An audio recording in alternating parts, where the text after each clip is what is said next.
Good morning, good afternoon, good evening. This is Alan Burgos from the hashtag Walk with Lunch channel. Welcome and welcome back to our channel. Guys, if you are not yet subscribed to our channel, please do it so now so that you can be a part of this growing family. Officially, we are now 8,917 subscribers. Thank you so much guys. God bless you all. Okay, ang pag-usapan po natin today ay dyan sa Maynila. Tayo po ay naobserbehan na natin yung mga panahon ni Yorme Isko Moreno dahil sa totoo lang po ang Kapitolyo ng Pilipinas ay ang Maynila at through the years ay talagang ito ay parang nananalamin na isang maduming lungsod. Okay? Kahit mga yung ibang mayors po. Yan, may mga panahon kay Lito Atienza na napaganda niya naman yung mga portion. Na ngayon, yung alak ni Lito Atienza na si Chi Atienza ay vice mayor tatakbong vice mayor ni Mayor Yorme Isko Moreno. Okay? Napaganda niya ang Rojas Boulevard at mga iba pang mga lugar-lugar dyan sa Maynila. Okay? Yun naman po ang katotohanan doon. Pero yung mga ibang lugar at ang mga ibang mayor ay talagang lugmok na walang kagandahan. Ayan po, napakadami pong mga street dwellers, napakadumi, binabaha, no? Kaya nga po nung panahon ng Yorme Isko Moreno ay nakita natin na talagang luminis, gumanda, at saka napaka-innovative ng mga kanyang mga programa. No? Ang kanyang mga housing, vertical na ngayon, no? Condominium style. No? Talagang pinapahalagahan niya ang mga mahihirap at talagang sinasabi niya na kaya niyong umahon. No? Kasi si Yorme Isko Moreno ay umahon naman sa kahirapan. Pagkatapos nun, yung social amelioration din naman niya, no? Ay talagang mga kakaiba, no? May mga nagbibigay sa kanya ng mga libreng gatas, no? Para sa mga matatanda, sa mga lola-lola. Lolo-lola. Kasi po artista din siya, di ba? Madali po siya makakuha ng mga endorsements. Tapos yung mga endorsements na yon ay binibigay niya sa kanya mga constituents. Ganun po yun. No? Kaya nga po charismatic din si Yorme Isko Moreno. Kaya talaga excited na tayo. No? Excited na tayo na magniningning. No? Magniningning ang Maynila. Okay? Talagang alam naman natin na wala nang atrasan. No? Ang muling pagbabalik at pagtakbo at pagbabalik ng Yorme Isko Moreno na naguhudyat ng totoong serbisyo sa mga taga Maynila at karatig puok. No? Lagi natin sinasabi, walk with land. Bakit mo naman sinasabing karatig puok? Dahil nga po, ang Maynila ay kapitolyo ng Pilipinas. No? Dagsaan yan ng mga estudyante, dagsaan yan ng mga turista, dagsaan yan ng mga mamimili ng Maynila, no? Sabi nga nila ang daytime ang population ng Maynila ay sobrang milyones. Hindi ko alam yung exact data no? Pero paggabi, ito lang yung population ng Maynila. Pero hindi ibig sabihin noon ay hindi mo pagsisilbihan yung mga stakeholders na yon. Pagsisilbihan mo din yon, no? Kaya ano ba maitutulong natin, no? Doon sa mga outsiders na katulad ni #WalkWithLand na para may panalo natin ang isang Yorme Isko Moreno diyan sa Maynila, no? Sa mga ganitong pamamaraan. Ito libre po to Hindi po tayo binabayaran ni Yorme Isko Moreno, no? Wala pong GCash dito. Okay, sarili po natin to, no? Minsan nga nagkakasakit tayo pero okay lang, no? Na-appreciate ko yung isang komento ng isang viewers natin na, kahit may sakit ka, nag-vlog ka pa rin for Isko Moreno, no? Kasi ang nga po natin, gusto natin mapaganda mga lugar-lugar ng Pilipinas, no? Kahit nga against Vico Soto, okay lang, no? Against Trillanes, okay lang. Kasi naniniwala po tayo na dapat tuloy-tuloy ang pag-asenso ng bawat lugar, no? Hindi yung pangsariling interes. Kaya po inaano natin ay talagang talagang dapat ay umasenso ang Pilipinas. At umaasenso ang Pilipinas, aasenso ang mga lugar-lugar, no? Aasenso ang Maynila, aasenso ang mga lugar-lugar. Ganun po tayo, no? Talagang tuloy-tuloy na po ito, no? Tuloy-tuloy na po ang pagbabalik ng serbisyo, no? Ito, sa totoo lang, mahirapan talaga si Mayora, no? Hani Lacuna, kaya nga naman nakikita natin, no, sa mga news na talagang kaliwat kanan ang pamumudmod ng kaperahan, no? Kaliwat kanan ang pagpunta, pag-alala sa mga katauhan, pero ang sinasabi natin dapat ginagawa ito in the past, no? Prevention si Yorme Isko Moreno, maniwala ka, naniniwala din siya sa prevention, no? Kunwari, chine-check niya yung mga baha-baha, di ba? Pero bago magbaha, dapat na i-check na yun. Okay? Talagang mahirap talagang kumumbinsi ang mga taga-kabila, no? Kasi ang dami nilang kasing bagahe, kumbaga walang mapagmamalaking serbisyo, nakukumbinsi sa Manila voters na iboto uli sila. Wala eh. Walang proyekto na major na ano. Yung ano lang ba, kung kunwari, nandiyan na yung proyekto pang-tapal lang. Wala. Okay? Yung sa SK Reform Law at City Council sa pangunguna ni Yul Serbo, ay talaga nakita naman natin ang gahid. Ano ba, gahid ba yun? O yung sa kapangyarihan ng mga yan, no? Talagang nakita natin, no? Nakita natin, hindi lang po SK ang galit, no? Pati tayo, no? Talagang sa pagsibak ng chairmanship ng Manila ex-officio councilor SK Federation, Juliana Reyyan Ibay, kaya paano mamahalin ang kabilang kampo na walang may pagmamalaking achievements. Nagulat nga din po tayo doon, no? Imbis na mahalin ang SK, bakit sasabihin na wala kang nagawa, etc. Wala kang, nako, parang ano, no? Sinasabi natin, nako, ano ba yun? Okay, ito. So,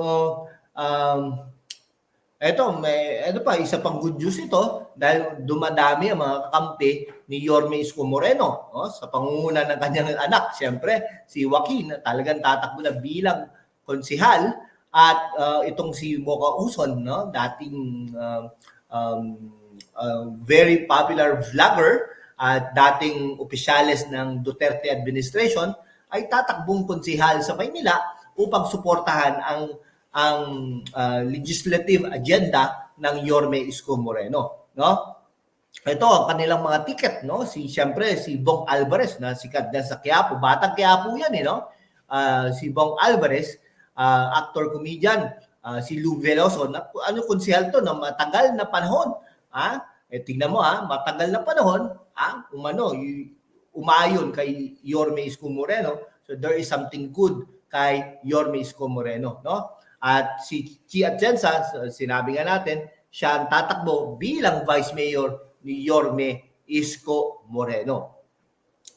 Alam naman po natin na si Chi Atienza ay anak ni dating Manila Mayor at dating Congressman, dating Mayor Lito Atienza na in a way, nagpaganda ng Maynila.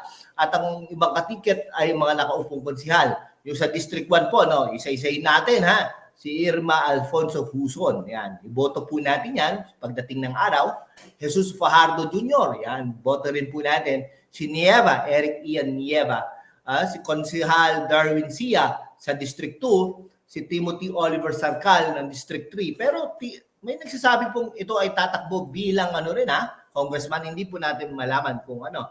Si Don Juan Bagaching, no, at Quinto Stan ay tatakbo bilang konsihal ng District 4. Robert Bobby Spiritu, JB Hison, and Monyu. Si Hison ay dating congressman yata, no? Yupanco ay tatakbo bilang konsihal ng District 5 at Councilors Veloso and Elmer Par ng District 6.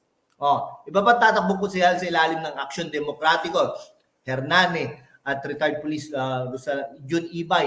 Ito yata, ano yata to, tatay o kapatid, hindi ko po malaman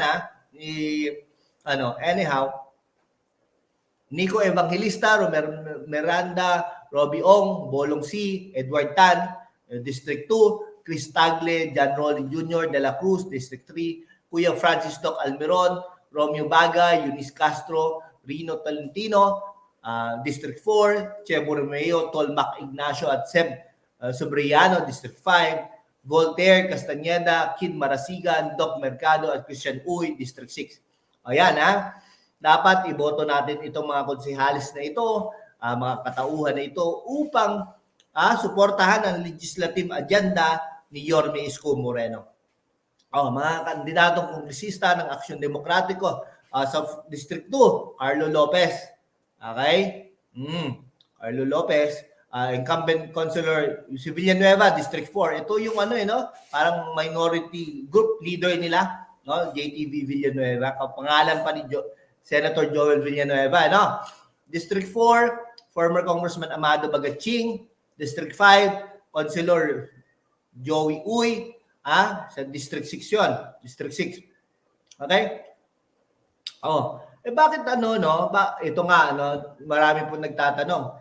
Walk with Land, bakit naman gusto mong tumakbo uli si Yorme Isko Moreno dyan sa Maynila? Mas mataas na posisyon dapat. No? Senador dapat. No? Kasi yung skill set niya po, hindi pang Senado. No? Sa totoo lang naman po. Okay? Ang skill set niya ay pang-executive. Yan, mga yan. Pwedeng tumakbo yung mayor. Anyhow, pwede yung vice mayor, yung senator, kasi meron naman siya legislative experience, no? Local nga lang. Pero meron pa rin, no? As konsehal, as vice mayor. Naging pangayon, di ba? Naging presiding officer as vice mayor, di ba? Kaya may experience po siyang ganon. Okay? So, qualified naman siya. Pero, kung titignan mo, yung skill set niya, hands-on kasi, skill set niya ay talaga executive, no? Yung mga ganyan, no? Mayor, governor, vice president, president. Yun po ang skill set niya. Kaya nga po, kahit nga po mag-number 1 pa yan sa Senado, no? Pero, hindi rin niya magugustuhan ng per se at hindi natin masyado mapapakinabangan. Kaya po, mas maganda na yun sa Maynila since Kapitolyo naman ng Maynila, ang Pilipinas, ang Maynila. Okay? Ayan. Tapos ayun, no? Ano nga po ba? Dahil nga po sa matagal na panahon, no? Yung Walk with Land, matagal na panahon. 2022 lang pinag-uusapan natin. Hanggang ngayon, 2 years lang. Pero parang matagal na panahon na po yun, kadumi-dumi ng Maynila. Tsaka, yung mga kinalinga ni Yorme Isko Moreno, marami nagsusumbong kay Yorme na wala na silang mga gatas, wala na silang mga allowances, yung mga nanay na walang malasakit ang mga kasalukuyang namamahala, narinig niya ang daing ng maraming reklamo ng Manileño, kaya ito ay bumabalik, alam niya kasi paano maging mahirap, kaya masakit po sa kanya na ang trato ng mga administrasyon sa mga mahihirap ay talagang mahihirap. Patikos lang ang kaya nila, pero pag hinanapan ng mga ginagawa, mga mababanggit ay ang iniwang na proyekto ni Yorme Isko ay wala hanggang ngayon pinapakinggan ng Manileño. Okay, ako, excited na ako, talagang excited na ako sa mga gagawin ni Yorme Isko Moreno. Ang mag-iikot sa mga kalsada na walang pasabi, ang pagpapailaw ng mga puno dyan sa City Hall at sa iba't ibang mga lugar, ang pagpapasinaya ng mga fountains at mga innovative ideas, yan, Dolomite Beach, baka pagandahin uli yan. Mga trapiko, papagandahin lalo mga trapiko, pabibilis sa mga sasakyan, papipinturahan ng mga sidewalks, mga kalsada, pagpapaayos sa mga footbridges at mga pagpapasinaya ay pagpapabigay ng mga gatas at mga iba't ibang mga allowances sa mga sektor ng mga matatanda, PWD, estudyante, mga ganung bagay, ano pala, pwede pala, ang maganda po niyan, tandem with Sara Duterte, Anyhow, ano po yun, national, akin lang po yung sa national. Ako naman po ay iba-ibang ating sinusuportahan, kung mapapansin nyo, pero in a way, good governance ako, transparency ako, okay? Pero, dapat tuloy-tuloy, Okay, kaya ako, Maynila, Isko Moreno tayo. Okay? Sa Pasig, against tayo kay Vico Soto. Bahala po kayo kung mag-unsubscribe kayo dahil sa mga paniniwala kong yan. Pero yan po ang aking paniniwala. Okay, Caloocan, malapitan pa rin tayo dyan. Okay? Sa nasyonal.